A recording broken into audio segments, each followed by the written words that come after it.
할렐루야. 대축복교회 수련회 주일 예배에 나오신 여러분을 주님의 이름으로 환영하고 축복합니다. 우리 시간 앞뒤 옆 사람과 함께 인사했으면 좋겠는데요. 좋은 주일입니다. 인사하셨으면 좋겠습니다.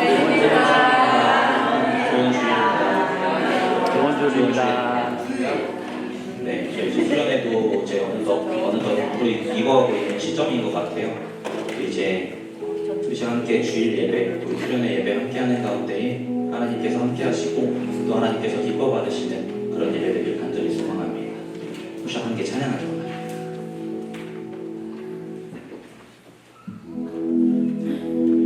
우리 함께 손잡고 가세. 조금 느리고 어려울지라도 주님 부르신 그 간격 붙잡고 손잡고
주가 너의 영광으로 임하시리라. 일어나라 주의 백성 빛을 발하라. 주가 너의 영광으로 임하시리라. 온 세상이 어둠 속에 내몰리지만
행하신 일로 나의 행함이 아닌 오직 주로 인하여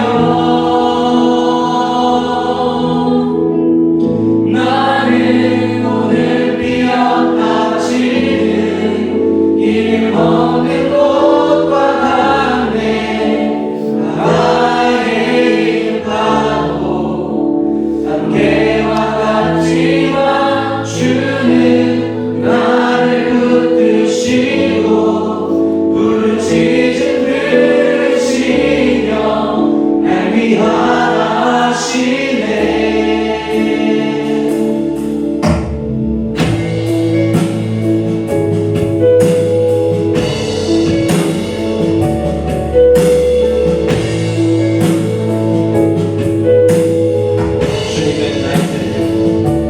주님은 나의 죄를 보시고 사랑의 눈으로 날 일으키시네.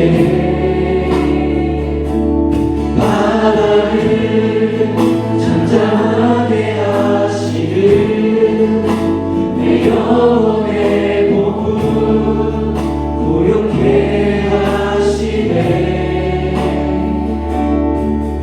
나로 인함이 아닌 주가 행하신 일로 나의 행함이 아닌 오직 주로 인하여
더 원합니다. 나의 맘 만져 주소. 주님만을 원합니다. 주님만을 원합니다. 더 원합니다. 나의 맘 만져 주소서. 자, 다 함께 기도하며 나아가기 원합니다. 자, 다 함께 기도할 때 하나님, 우리가 주님께 더욱더 가까이 나아가기 원합니다. 우리 말씀을 기억하며 나아가기 원하는데요. 엘리야가 참 지치고 힘든 그 순간 가운데 로뎀나무에서 지쳐 쓰러져 있을 때 하나님께서 오셔서 엘리야에게 떡과 물을 주시며 말씀으로서 힘을 얻게 하시는 아멘. 그 하나님을 우리가 바라보며 나아가기 원합니다. 아멘. 우리가 힘든 모습이 있다면 그대로 나아가면 돼요. 주님께 우리의 힘든 아멘. 모습들을 인정하고 그 주님께로 나아갑시다. 주님께 가까이 나아갑시다. 아멘. 하나님을 더욱더 원하는 그 마음 다하여서 주님만 바라보는 그 마음 다하여서 우리 주님께로 나아갑시다. 하나님 이 시간 가운데, 이 예배 시간 가운데, 이 수련의 시간 가운데 우리가 하나님께로 더욱더 가까이 나아가겠습니다. 주님만 바라보겠습니다. 주님만 예배하겠습니다. 이 시간 결단하며 주님의 이름 간절히 부르짖고 다 함께 기도하겠습니다. 하나님 우리가 힘들고 지치고 어려운 그 자리고 하나님 주님께서 긍정적으로 하나님을 지켜주시고 하나님 우리를 인도하시고 하나님 우리에게 떡과 물을 주시며 우리에게 힘주시는 마음입니다. 하나님의 능력을 하나님 바라봅니다. 하나님의 위로하시는 하나님 바라봅니다. 하나님 우리가 해야 할 것들 주님께로 나아가는 것입니다. 주님의 말씀이 우리가 나아가는 것입니다. 저희 우리가 발달을 나아갑니다. 하나님 앞으로 나아갑니다. 하나님 우리와 함께 하나님 인도하여 주셔서 하나님 기도를 예배할 수 있도록 주님만 찬양할 수 있도록 하나님의 진정을 우리의 영혼을 우리의 마음을 하나님께서 인도하여 주셔서 하나님 회복의 역사가 그 치유의 역사가 하나님 주님의 가운데 임하기 원합니다. 이 예배 가운데 임하기 원합니다. 하나님 우리와 함께 인도하여 주셔서 성령의 임재가 가득하게 하시고 성령께서 하나님을 다스리시고 하나님 예배 가운데 온전한 하나님을 드러나고 우리가 주님의 이름을 드리고 주님의 이름을 찬양하는 시간을 드리고 주님 앞에 해주시고 아버지 하나님 인도하여 주셔서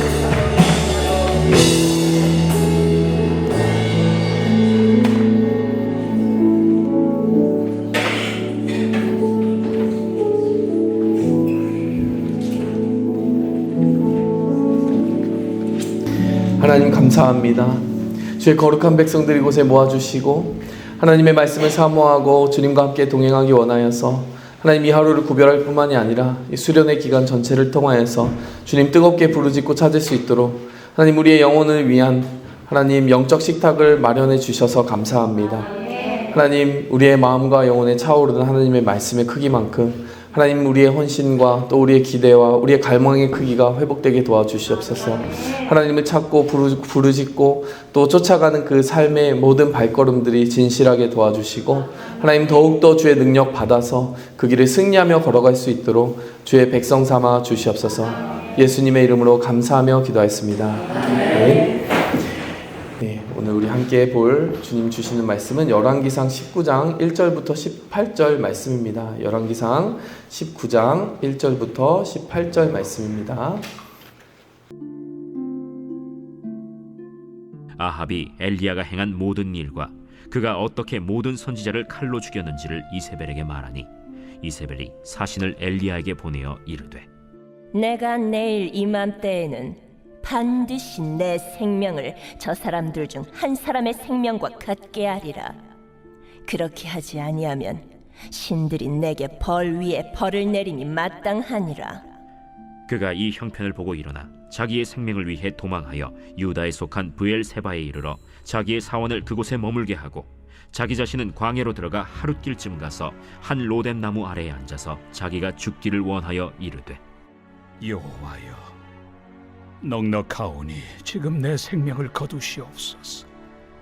나는 내 조상들보다 낫지 못하니이다 하고 로뎀 나무 아래에 누워 자더니 천사가 그를 어루만지며 그에게 이르되 일어나서 먹으라. 본즉 머리맡에 숯불에 구운 떡과 한 병 물이 있더라. 이에 먹고 마시고 다시 누웠더니 여호와의 천사가 또 다시 와서 어루만지며 이르되 일어나 먹으라. 내가 갈 길을 다 가지 못할까 하노라. 이에 일어나 먹고 마시고 그 음식물의 힘을 의지하여 40주 40야를 가서 하나님의 산 호렙에 이르니라.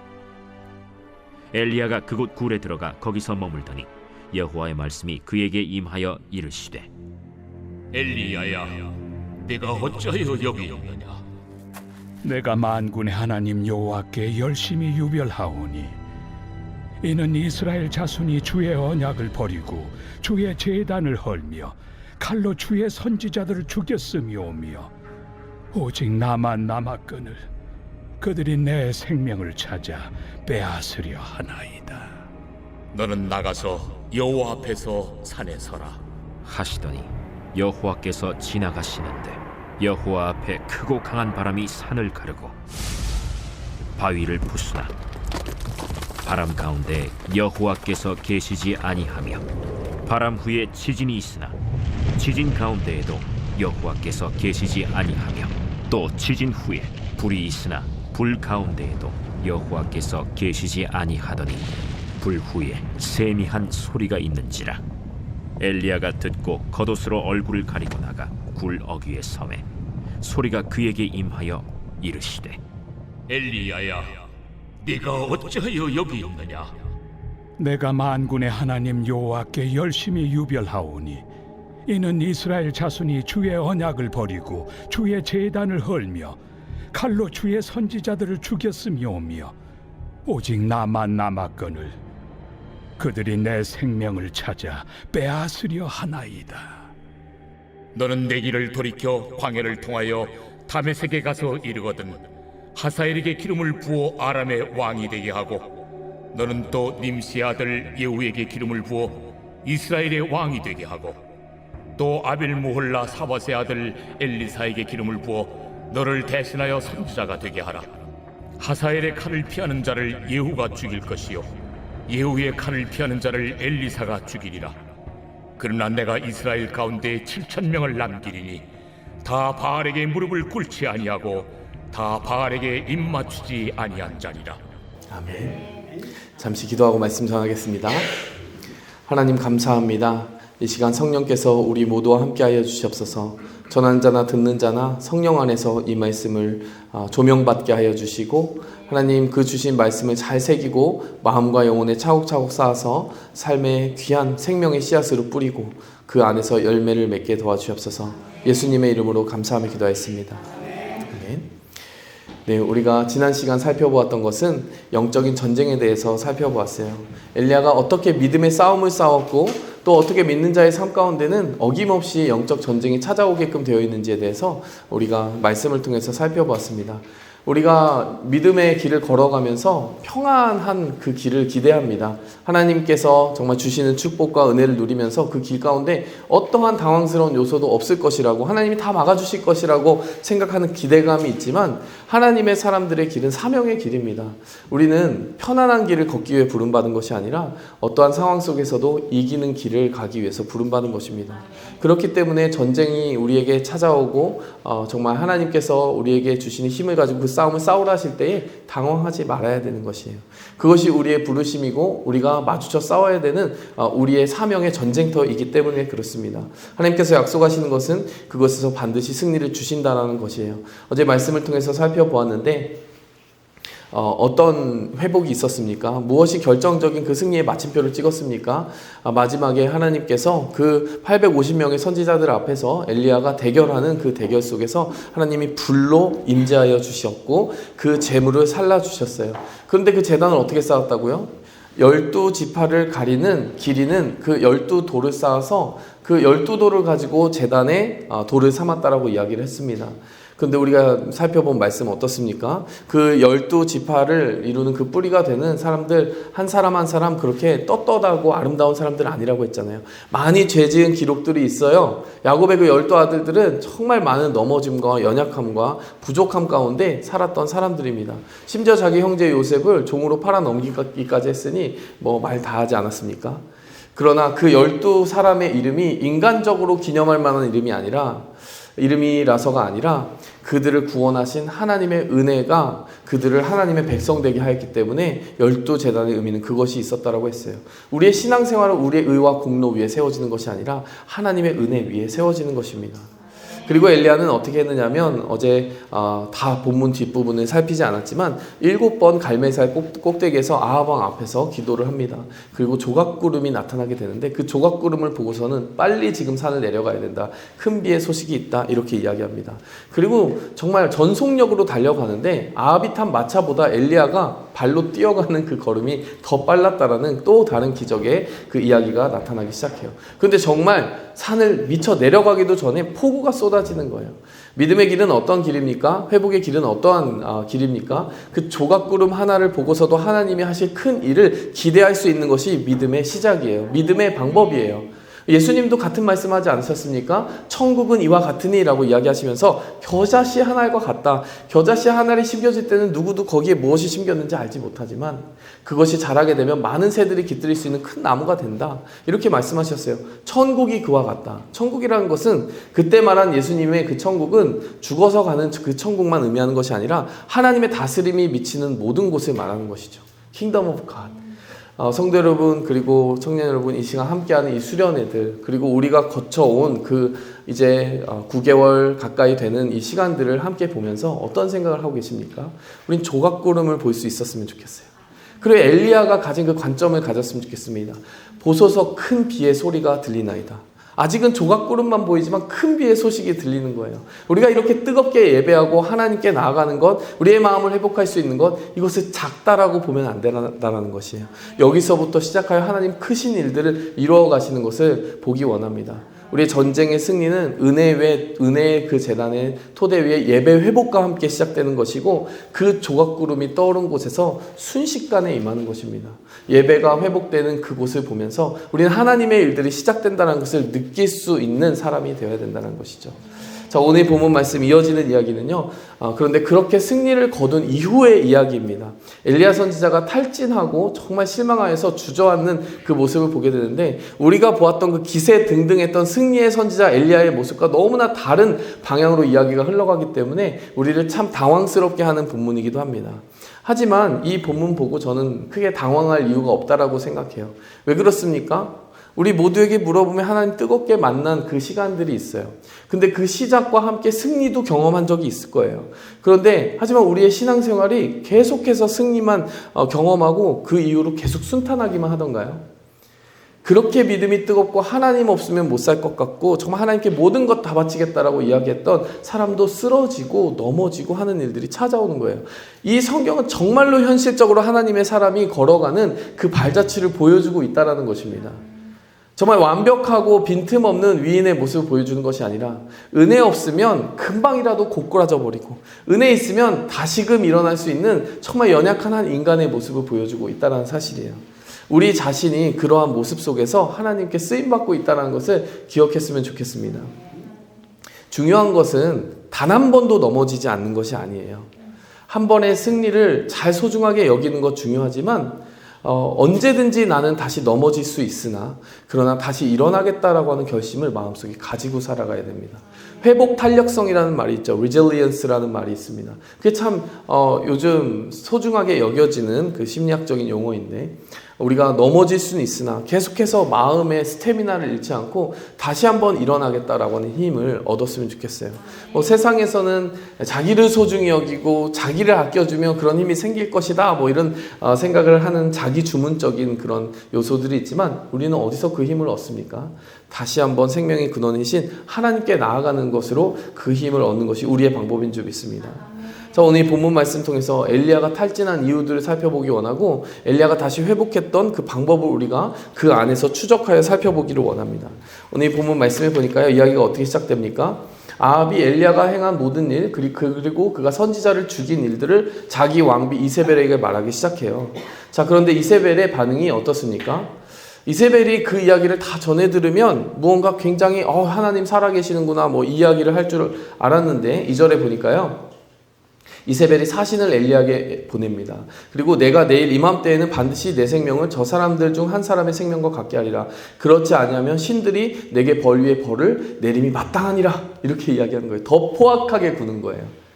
이세벨 왕비는 어쩌면 그 현장에 없었기 때문이기도 하겠지만 마음이 너무나도 완악하게 굳어져 있는 사람이에요. 무엇을 볼 수 있습니까? 2절에 보니까 그렇지 아니하면 신들이 내게 벌 위에 벌을 내림이 마땅하니라.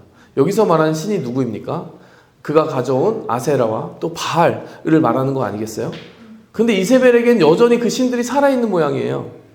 3년 6개월 동안 하나님 무엇을 보여주셨죠? 엘리야의 입을 통해서 하나님이 이제 이 땅에 비를 안 주실 거야 했더니 3년 6개월 동안 비가 없었잖아요. 그런데 비가 언제 내리기 시작했습니까? 엘리야가 850명의 선지자와 대결을 마치고 예배드리고 하나님 비 소식 주십니다 라고 선포하자 그때 비 주셨잖아요. 그럼 이 모든 역사를 상식적으로 무엇의 역사로 봐야 됩니까? 하나님이 이기신 역사로 봐야 되지 않습니까? 그리고 그 신들은 가짜이고 허위였다라는 그 사실로 해석해내야 옳지 않은 거예요. 그런데 이 이세벨은요, 그것을 보면서도 여전히 그 신들을 지금 추앙하고 있는 거예요. 여전히 의미 없는 그 우상들을 추앙하면서 만약 내가 너를 죽이지 않으면은 그 내가 섬기는 신들이 내게 벌을 내릴 거야. 내가 목숨 걸고 너를 죽이겠어. 이렇게 맹세하는 완악한 모습을 보여주고 있다는 사실이에요. 근데 이 모습을 탁 마주치는데 엘리야가 어떤 심정이었을까? 오늘 본문 말씀을 보니까요. 자, 3절에 보니까 그가 이 형편을 보고 일어나 자기의 생명을 위하여 도망하여 유다에 속한 브엘세바에 이르러 자기의 사원을 그곳에 머물게 하고. 여러분, 지금 이 시대가 남과 북이 분열되어 있는 시대라서 북이스라엘에서 이 엘리야 선지자가 활동하고 있었잖아요. 근데 지금 엘리야가 어디까지 도망했는지 보시기 바랍니다. 유다에 속한 브엘세바, 남유다까지 내려왔어요. 자기가 활동한 곳이 아니라 남유다까지 내려왔을 뿐만이 아니라 이 브엘세바는요, 남유다 중에서도 최남단이에요. 한반도로 따지면 제주도 정도? 그러니까 완전히 최남단까지 도망갔다는 것은 이제 정말 더 싸울 힘이 없다. 내가 이만큼 했는데 뭘 더 하겠어. 이런 정말 한계의 지점에 다다른 모습을 보여주고 있는 거예요. 우리의 삶 가운데도 그런 때가 다가오지 않습니까? 나 기도할 만큼 다 해봤거든. 나 헌신할 만큼 다 해봤어. 근데 달라지는 거 없잖아. 근데 이만큼 했는데 뭘 더 할 수 있어? 나에게 쥐어짜도 더 이상 힘이 나오지 않아. 그게 뭡니까? 이 형편을 보고 3절에 이 형편을 보고 자기의 생명을 위해 도망하였다. 결국에 엘리야가 그 모든 소망의 근거를 잃게 되니까요. 뭐만 보고 있는 겁니까? 이 형편만 보는 거예요. 또 한 가지 자기의 생명만 보는 거예요. 아, 이제 하나님의 나라 나 모르겠어. 지긋지긋해. 내 삶도 챙겨야 될 거 아니야. 이제 내 생명 구해야 되겠어. 내가 살고 봐야 될 거 아니야. 여러분, 엘리야의 모습이 많이 생소해지지 않았습니까? 여러분, 그런데도 저는 이 모습 보면요, 너무 인간적으로 더 어태치먼트가 느껴지는 거 있죠. 우리의 마음속에 종종 찾아오곤 하는 그러한 영적 증후군이기 때문에 그렇습니다. 왜 그렇게 엘리야가 실망에 빠졌고 어째서 엘리야가 이렇게 낙담하여서 모든 것을 포기할 것 같은 그런 모습을 보여주는지 알 것만 같지 않습니까? 왜 그랬겠어요? 이쯤 되면 변해야 되는 거 아니야? 이쯤 되면 길이 보여야 되는 거 아니야? 이렇게 850명의 그 이방 선지자들 다 죽었고 이쯤 되면은 완전히 굳히기에 들어가야 되는 거 아니야? 라고 하는 기대가 있었던 거죠. 여기서 우리가 알 수 있는 영적 교훈이 한 가지가 있습니다. 속도는 우리가 정할 수 없다는 거예요. 우리는 어느 정도의 기대감을 가질 수는 있어요. 하나님 이만큼 가면은 하나님 이만큼 해주실 거죠? 그래서 무엇인가 잘 이렇게 나타나는 어떤 회복의 징조가 보이기도 합니다. 그러면 우리의 마음이 금방 부풀어 올라요. 아, 이제 됐군요. 이제 고지에 올랐군요. 그런데 그 순간에 만일 내 기대와 내 소망과 내 믿음에 반대되는 일이 펼쳐지면 내가 정한 시간표대로 그 일들이 회복이 일어나지 않고 다시 셋백, 뒤로 물러서는 것 같은 그때 우리의 마음이 참담하게 무너지는 경우가 있어요. 엘리야가 바로 그러한 상황을 경험하고 있는 겁니다. 무엇이 문제였겠습니까? 타이밍은 우리가 정할 수 없다는 거예요. 작은 승리를 하나하나 쌓아가는 것은 우리가 할 수 있습니다. 오늘 최선을 다해 예를 들면 우리의 관계를 풀어가고 만약 우리의 가정에 문제가 있다면 그 실마리를 찾아서 하나하나 엉킨 것을 풀어가고 그런데요, 모든 것이 once for all 한 번에 해결되진 않을 수도 있다는 것을 염두에 해야 된다는 것이에요. 그것이 현실입니다. 영적 전쟁은 실전이에요. 그렇기 때문에 우리는 인간의 연약함과 유한함을 품어내면서 이 모든 상황 속에서 언제 승리를 주실지 하나님께 주권을 이양해 드리고 하나님의 때는 하나님만 아시오니 저는 모든 순간 최선을 다하겠습니다. 그 안에서 하나님의 속도를 잘 맞추고 그 하나님의 인도하시는 파도 위에 나를 맡기는 것이 중요합니다. 실망할 준비를 하라는 것이 아니에요. 언제든 사람은 실망시킬 수 있습니다. 다른 사람이 나를 실망시킬 수 있고 나도 나 자신을 실망시킬 수 있어요. 중요한 것은 사람은 나를 언제든 실망시킬 수 있지만 하나님은 나를 실망시키지 않습니다라는 마음의 준비를 하고 가야 속도를 끝까지 유지할 수 있다는 거예요. 롱런할 수 있다는 것입니다. 두 번째로 엘리야가 탈진한 두 번째 이유는 하나님을 보지 않고 사람을 보았기 때문인 것으로 오늘 보여지지 않습니까? 이 형편으로 보고 자기의 생명을 위하여 도망갔다. 지금 결국에 엘리야가 마음속에 기대했던 것은요, 아합과 이세벨이 바뀌면 다 끝난다. 이 이스라엘의 머리만 바뀌면 그 다음부터 우상숭배 다 없어지고 이 땅은 정말 하나님의 땅이 될 거야, 뭐 이런 생각을 한 거예요. 순진한 기대를 한 거죠. 근데 사람이 보일 수는 있습니다. 그런데 사람이 답이 될 수는 없어요. 사람만 보아서는 안 됩니다. 하나님도 바라보아야 되지 않겠습니까? 근데 하나님도 바라보는 것도 충분하지 않아요. 하나님을 통해 사람을 바라보아야 됩니다. 문제 해결은 결국 사람이 하는 것이 아니라 하나님이 하시는 것이기 때문에 그래요.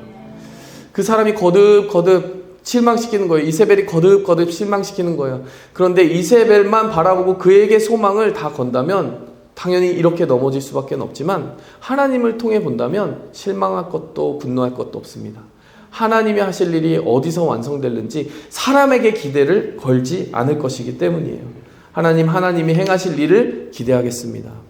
제가 신앙생활을 시작하면서요, 제가 어제 간증을 나누었지만 정말 영적인 승리를 경험하고 또 그런 전쟁에서 하나님 주신 은혜를 경험하지 않았습니까? 그게 2004년에서 6년 사이에 있었던 일이니까 지금 거의 20년 되는 일이잖아요. 그때 이후에는 고생이 없었냐, 영적 전쟁이 없었냐, 실망할 일이 없었느냐, 하나님의 교회에 아픔을 경험해 본 적 없느냐? 당연히 아닌 건 아시겠죠? 교회라고 하는 곳에서 일어나는 정말 수만 가지 일들을 많이 경험했어요. 그런데 중요한 것은 제가 신앙생활 초기에 겪었던 그 하나님으로부터의 시험과 훈련 과정이 있었기 때문에 자꾸 그런 어떤 실망스러운 일이 교회에서 발생되기도 하고 현실 속에 나타나지언정 그러나 하나님께 실망한 적은 한 번도 없습니다. 늘 사람이 넘어지더라도 그 사람의 넘어짐을 드러내시는 하나님의 공의로움을 더 발견하려고 했고 또 그 상황 속에서도 하나님 돌파구 주셔서 새 일에 대한 씨앗을 또 뿌리시는 하나님을 계속해서 바라보려고 했던 것이죠. 우리는 사람이 영원히 우리를 만족시킬 수 없다는 것을 늘 기억해야 됩니다. 그리고 하나님께 소망을 걸고 사람을 바라보더라도 그를 믿음의 대상이 아닌 사랑의 대상으로 끝까지 품어낼 수 있는 길을 걸어가야 될 줄 믿습니다. 그럴 때 끝까지 포기하지 않고 걸어갈 수 있는 희망의 근거와 능력을 발견할 수 있게 될 거예요. 또 우리가 세 번째로 볼 수 있는 것은요, 대적의 기만과 허세를 발견하지 못했기 때문에 바로 오늘 이러한 넘어짐이 있었다는 것을 또 보게 됩니다. 2절 말씀을 보니까요, 이세벨이 지금 엘리야에게 위협을 가했잖아요. 근데 그 위협을 어떻게 전달했는지를 자세히 보세요. 이세벨이 사신을 엘리야에게 보내어 이르되 내가 내일 이맘때에 내 생명을 거두어 갈 것이다. 근데 너무나 이상하지 않습니까? 지금 이세벨이라는 사람은 엘리야가 어디 있는지 정확히 알았던 모양이에요. 주소지를 알았던 거예요. 그러니까 자기의 메시지를 들고 갈 사신을 그곳에 정확히 보내서 메시지를 배달시킬 수 있었던 거 아닙니까? 그러면요, 사실 사람을 죽이고 엘리야를 처단하려고 하면 기습이 제일 좋지 않아요? 차라리 사신을 보내더라도 칼이라도 하나 숨기게 해가지고 바로 찔러서 죽이면 그만이잖아요. 근데 이 형태는 너무나 이상한 형태예요. 편지에 쓰여 있는 겁니다. 내일 죽일게. 이게 무슨 말입니까? 그럼 도망가라는 얘기에 뭐예요 지금? 너무 이해가 안 되지 않습니까? 이세벨이 지금 진짜 죽이고자 했다면 어떻게 했겠어요? 칼을 들고 가서 자객을 보냈겠죠? 근데 자객을 보내지 않고 사신을 보내서 내일 보낼 테니까 각오하고 있어! 이렇게 얘기하는 것은 이걸 한마디로 말하면 허장성세라고 하는 것입니다. 지금 이세벨이 사실은 두려워하고 있는 거예요. 그 많은 자기를 서포트하던 이방 선지자들이 다 850명이나 몰살을 당했는데 선지자가 850명이라면 그 뒤에 있는 모든 사람들, 백성들의 마음도 이미 다 돌아서서 어떻게 보면 자기의 권력 기반이 다 흔들렸다라고 생각하는 것이고 엘리야를 함부로 건들 수 없는 위치에 자기가 섰다는 것을 알고 있어요. 사실 이세벨이 더 두려워하고 있다는 것입니다. 우리가 이것을 신약교회에서 지금 우리의 형편 가운데 어떻게 적용할 수 있느냐? 사탄이 아무리 으름장을 놔도요, 사탄은 이미 진 사람이에요. 진 존재예요. 왜냐하면 예수 그리스도께서 십자가 위에서 흘리신 그 피로 말미암아 단번의 승리가 우리의 모든 전투를 다 마감 지었기 때문에 사탄은 이제 우리를 정말 어노잉, 그러니까 우리가 정말 짜증나게끔은 만들 수 있어요. 괴롭게는 할 수 있어요. 위협할 수는 있어요. 그런데 우리의 영혼의 생명, 우리가 하나님께 받은 구원을 조금도 가져갈 수 없습니다. 우리는 사탄이 이제 허세를 부리는 것과 진짜 할 수 있는 것을 잘 구분 지을 수 있어야 된다는 것이에요. 그래서 우리의 그 인생 가운데 일어나는 영적 공격을 맞이할 때 세상이 다 꺼진 것처럼 한탄해서는 안 돼요. 세상은 꺼지지 않았습니다. 이세벨이 이렇게 너 내일 죽을 거야? 내일 안 죽습니다. 사탄이 너 다 끝났어. 내 마음속에 속삭인다 할지라도요. 그 다음은 하나님이 쓰시는 거야 라고 이야기하고 넘길 수 있어야 된다는 사실이에요. 사탄의 전략에 우리가 정말 마음이 녹아버리지 않고 정말 굳건히 서기 원합니다. 또 우리가 무엇을 그 원인으로 살필 수 있습니까? 탈진에 빠진 것이 원인이라고 할 수 있겠어요. 그래서 엘리야가 결국 어디로 갔느냐? 광야로 갔어요. 광야에 갔는데 하루키쯤 가서 한 로뎀나무 아래에 쉬었다라고 했습니다. 이제 광야에 그늘이 없잖아요. 나무 아래 이제 그늘에서 이렇게 쉬는데 4절에 보니까 하는 말이 이렇습니다. 자기가 죽기를 원하여 이르되 여호와여 넉넉하오니 지금 내 생명을 거두시옵소서. 나는 내 조상들보다 낫지 못합니다. 넉넉하다는 게 뭐예요? Enough. 할 거 다 해봤습니다. 이제 더 이상 할 힘이 남아있지 않고 끝났다라고 이야기하는 거예요. 저 생명 좀 가져가 주세요. 차마 제 손으로는 끊지 못하겠고 저 좀 죽여주시면 안 될까요? 이렇게 얘기하는 거예요. 정말 하나님이 이 말 듣고 얼마나 가슴이 아프셨을까요? 혹시 이런 심정 가져보신 적 없습니까? 차마 내가 그리스도인으로 내 스스로 죽지는 못하겠는데 정말 진짜 내 심정 같아서는 죽고 싶다. 힘이 없다. 정말 넉넉하지 않은가? 이게 꼭 우리의 삶을 보는 것 같지 않습니까? 그런데 이때 5절 말씀에 하나님이 와서 막 뭐라고 했을까요? 천사를 보냈는데 야, 너 지금 뭐하고 있냐? 너 지금 그 말 다시 한번 해봐. 이런 게 아니라요. 아무 말도 안 하시고 천사가 그를 어루만지면서 일어나 먹어. 이렇게 얘기하는 거예요. 얼마나 큰 위로가 되겠습니까? 머리맡에 숯불에 구운 떡과 한 병 물이 있더라. 먹고 마시고 다시 누웠더니 이걸 여러 번 또 반복하는 거예요. 또 먹고 마시고 누우면 일어나면 또 밥상이 차려져 있는 거예요. 성도 여러분, 때로는요 우리의 삶 가운데 이 밥 한 그릇이 주는 힘이 굉장히 클 때가 있지 않습니까? 엘리야가 모르긴 몰라도 영적으로 기도 안 한 사람이겠어요? 기도하면 엄청난 기도의 용사 아니겠습니까? 근데 아무리 영적이고 기도하는 사람도요 굉장히 단순한 나사 하나가 풀려서 넘어질 수 있어요. 배고파서 넘어질 수 있어요. 때로는요 잠을 못 자서 넘어질 수도 있고 시험에 들 수도 있습니다. 그래서 영적 싸움을 잘 싸우기 위해서는 기도도 열심히 해야 되겠지만요 내 몸의 건강도 잘 챙겨야 돼요. 그리고 때로는 그러한 위기 가운데 있는 사람에게 밥 한 상 차려줄 수 있는 사람이 되는 게 굉장히 큰 어떤 소중한 쓰임받는 길이라는 거예요. 또 우리 새축복교회가 그 부분에 있어서는 굉장히 남다른 은사가 있다고 생각합니다. 저도 나름대로 이제 작년에 굉장히 좀 힘든 영적 시험들을 거치고 우리 새축복교회에 오게 되었는데 그리고 나니까 참 많이 위로를 받는 부분들이 여러 부분들이 있었지만 그 밥상을 차려주시는 정성과 마음이 벌써 영혼을 착 녹아지게 하는 거죠. 힘들었던 어떤 시간들이 다 지워지고 잊혀지는 거예요. 서서히. 많은 또 성도님들 또 청년들이 함께 그런 시간들을 경험했을 것이라고 생각합니다. 하나님의 교회는 모이기를 힘쓰고 떡을 떼는 것이라고 사도행전 2장에서 말하고 있지 않습니까?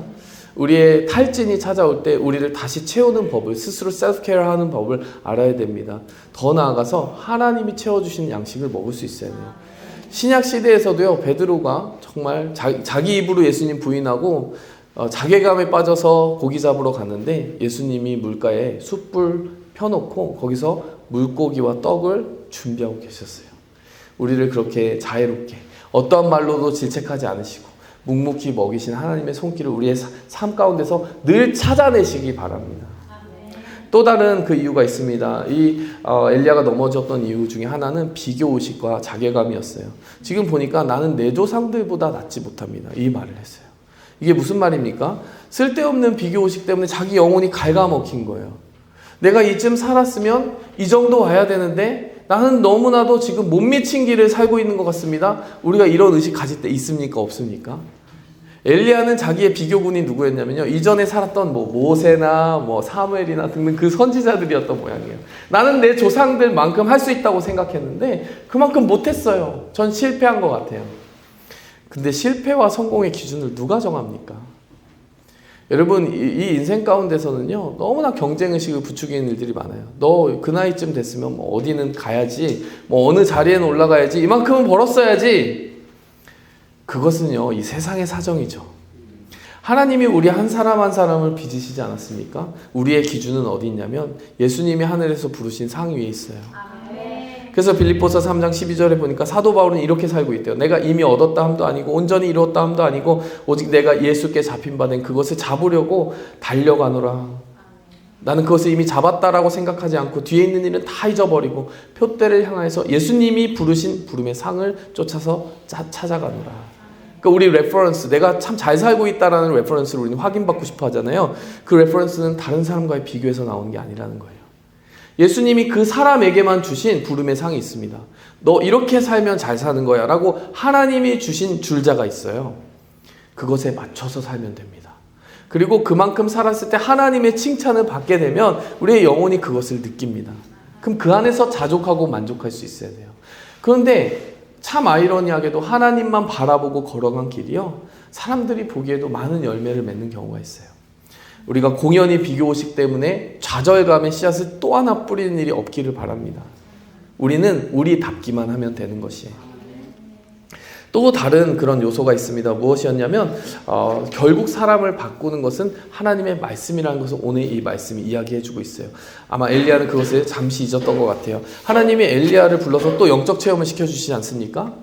어디에 들어갔냐면요, 엘리야를 굴 속에다 들어놓고 하나님이 어떻게 임하셨냐면요, 강한 바람으로, 바위를 쪼갤 정도의 바람이면 이건 바람 정도가 아니죠.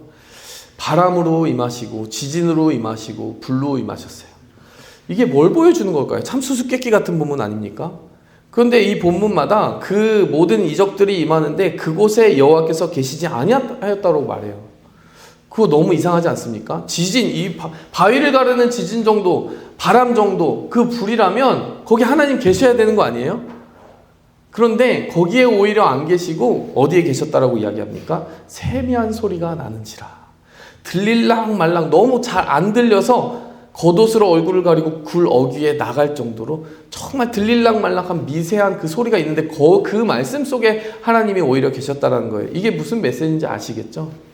엘리야가 지금까지 어떻게 달려왔습니까? 하늘에서 불이 내려와서 이 제단의 그 재물을 살라버리는 이 어마어마한 기적이 있는데 이제 못 믿을 사람이 누구겠어? 이스라엘은 다 변할 거야.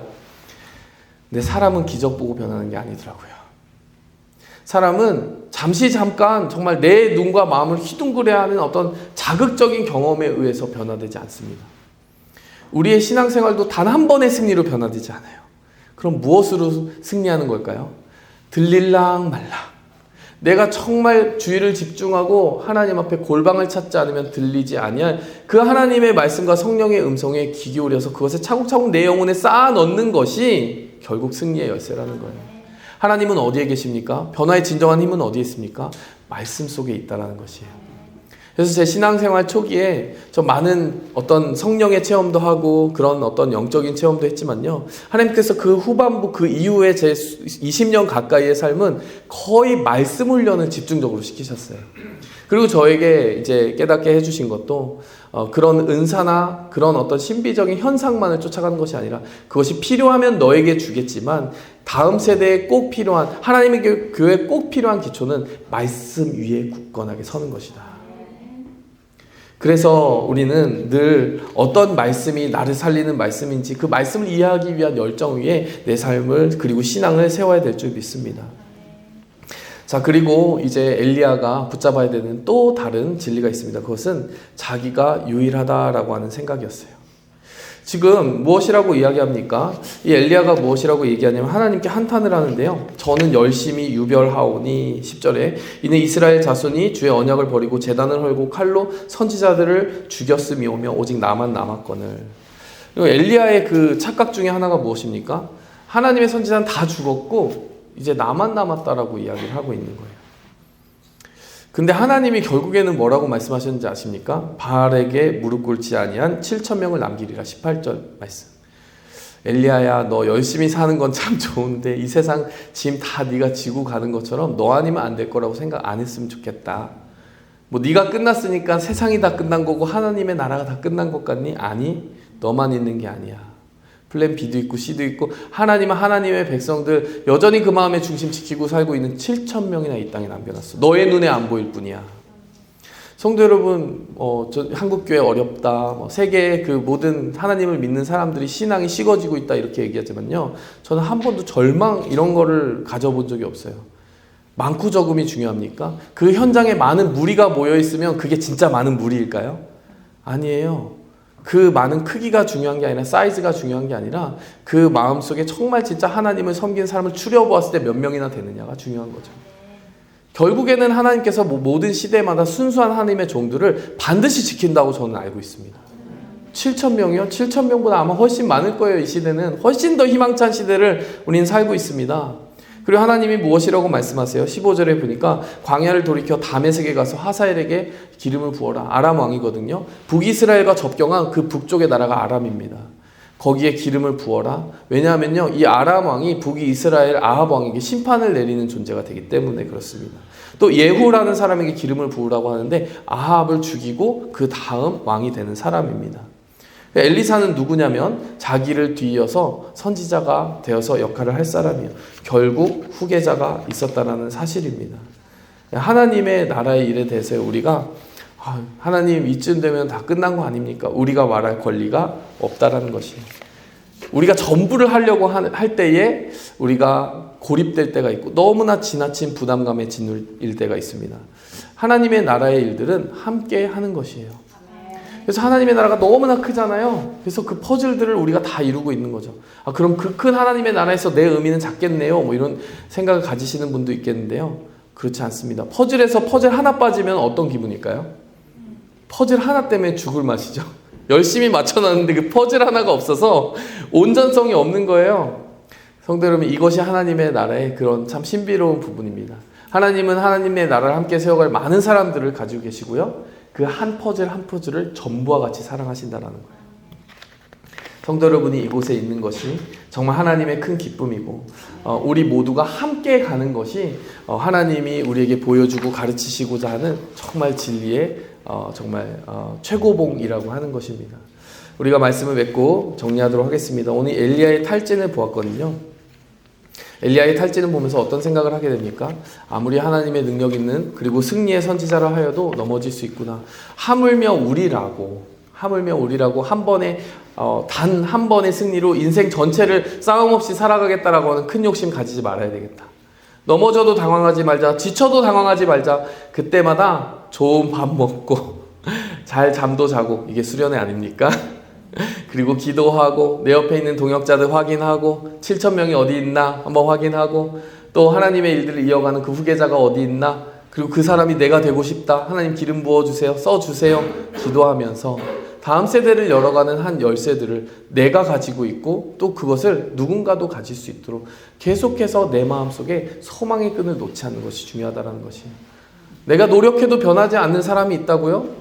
그것은 하나님께 맡기는 것입니다. 언제 바뀔지에 대해서 너무 앰비셔스하게 생각하지 않는 게 중요하다는 것이에요. 하나님의 타이밍에 하나님은 일들을 이루실 것이기 때문입니다.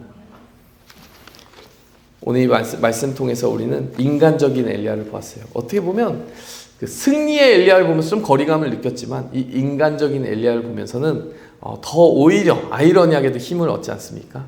우리의 교회 가운데, 우리의 가정 가운데 그렇게 넘어질만 하면 일으켜 세워주신 하나님의 은혜가 있기를 원합니다. 함께 기도하겠습니다. 하나님 아버지 감사합니다. 주께서 우리를 부르시고 세우셨사오니 하나님, 우리가 그 안에서 믿음의 그 확고한 언약과 약속을 잊지 않고 끝까지 하나님 소망의 정말 영혼의 닻을 주님께 내리고 소망의 기치를 들고 승리하게 도와주시옵소서. 회복 탄력성을 가지게 도와주시옵소서. 하나님이 다시 부르신 자들은 언제든지 다시 일으켜 세워주심을 믿으며 하나님, 우리의 마음과 영혼 가운데 좌절감을 씻어낼 수 있는 하나님 그 처방을 늘 가지고 살아가게 도와주시옵소서. 주님의 때를 믿고 주님의 방법으로 끝까지 승리하기 원합니다. 함께 주님 손잡고 나아갈 수 있도록 도와주시옵소서. 예수님의 이름으로 감사하며 기도했습니다. 아멘.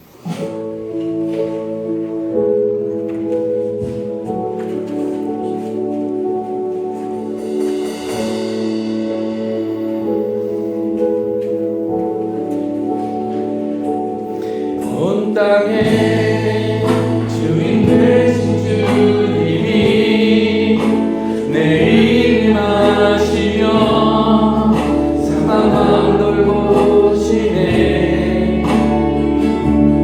어둠을 밝히시는 새벽별 방황하는 내 맘 주의 빛 주시네. 나로 인함이 아닌 주가 행하신 일로 나의 행함이 아닌 오직 주로 인하여 나는 오늘 피었다 지는 일 먹는 꽃과 같네. 바다의 파도 안개와 같지만 주님 나를 붙드시고 부르짖음 들으시며 날 위하시네. 나는 피었다 지는 일 먹는 꽃과 같네. 바다의 파도 안개와 같지만 주님 나를 붙드시고 부르짖음 들으시며 날 위하시네. 나는 오늘 피었다 지는 일 먹는 꽃과 같네. 바다의 파도 안개와 같지만 주님 나를 붙드시고 부르짖음 들으시며 날 위하시네. 아멘.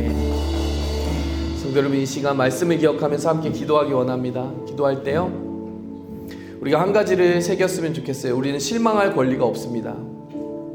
실망을 하려 했다면 하나님만큼 실망 많이 해보신 분 없을 거예요. 열왕기를 보세요. 제대로 끝까지 하나님의 길 따라간 왕들을 찾아보기 힘들 정도입니다. 그런데요, 하나님은 우리 포기 안 하시더라고요. 만약 하나님이 인간을 포기하셨다면 정말 두렵고 소름 끼치는 사실은 우리도 이 자리에 없을 것이란 사실이에요. 우리는 누군가에게 내가 실망할 권리는 있다고 생각하지만 하나님이 나에게 실망하지 말으셔야 된다, 하나님은 나를 포기하면 안 된다라고 하는 이상한 이중잣대를 가지고 있을 때가 있습니다. 정말 중요한 것은 이것입니다. 하나님, 저 포기하지 마세요. 제가 실수해도 용납해 주세요 라고 말한다면 우리도 역시 그렇게 이 세상을 바라보고 교회를 바라보고 우리가 마주치는 모든 사람들을 용납하고 다시 일어나 사랑하고 다시 일어나 기도하며 이 믿음의 길 끝까지 걸어가야 한다는 사실입니다. 성도 여러분, 교회가 참 어려운 시대를 살아가고 있어요. 믿음 지키는 것도 참 어렵다라고 이야기를 하고 있고요, 믿음을 떠나는 젊은 세대들 너무나 많습니다. 그런데요, 그거 새로운 일 아니고 이 열왕기의 시대에도 그런 시대가 있었더라고요. 새로운 일이 아니라는 사실이 중요합니다. 하나님은 방법이 있으세요. 그리고 우리는 이 시대를 감당하는 종으로서 우리의 역할을 다 해야 됩니다. 포기하면 안 됩니다. 내가 그 자리를 지켜야지 그 다음이 있는 것이에요. 엘리야가 있어야 엘리사가 있고 예후가 있고 하나님이 이루신 일들이 계속해서 이어져 갈 수 있는 것입니다. 내가 포기하지 않아야 합니다.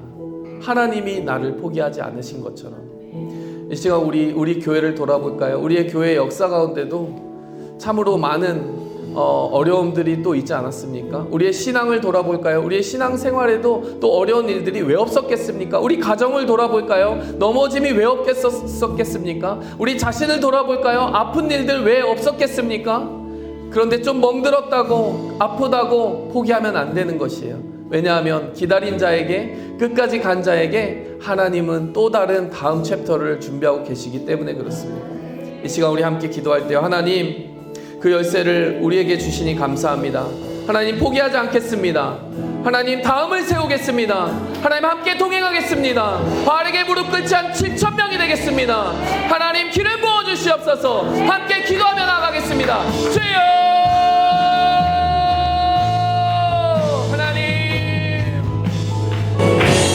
하나님의 마음으로 우리를 들어주시옵소서. 우리의 마음을 진정해 불을 향해 주시옵소서. 인간의 연약함을 보고 상관하지 않게 도와주시옵소서. 놀라지 않게 도와주시옵소서. 우리 하나님의 부심을 집중하게 도와주시옵소서. 하나님, 너희에게 오신 아버지의 불쌍한 말씀을 아버지 우리의 삶 가운데 가득 채워주시옵소서. 아버지 눈을 잊지 않고 나아가게 도와주시옵소서. 말씀을 붙들게 도와주시옵소서. 은혜를 붙들게 도와주시옵소서. 내 영광이 아니라 하게 도와주시옵소서. 아버지, 바르게 무릎 꿇지 않은 천명을 허락하여 주시고 아버지, 그 다음에 다음을 이어갈 사람들을 기름 부어 세워주시옵소서. 하나님, 세우시는 그 종들에게 놀라운 기름 부음이 나타나게 도와주시옵소서.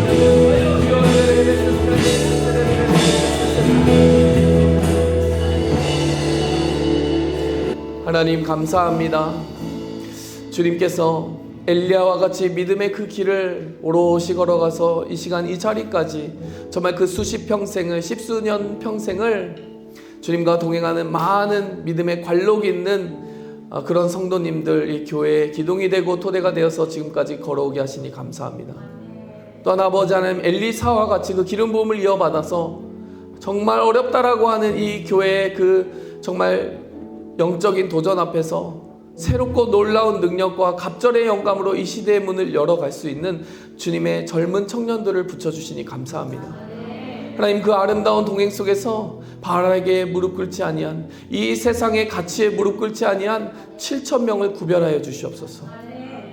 하나님, 우리에게 주신 이 시대의 사명을 잘 감당하며 우리가 잠시 실망할지라도 금세 오두개처럼 일어나서 그 로뎀나무 아래에서 하나님의 위로를 맛보고 하나님 끝까지 갈 길을 걸어가게 도와주시옵소서. 예수님의 이름으로 축복하며 기도했습니다.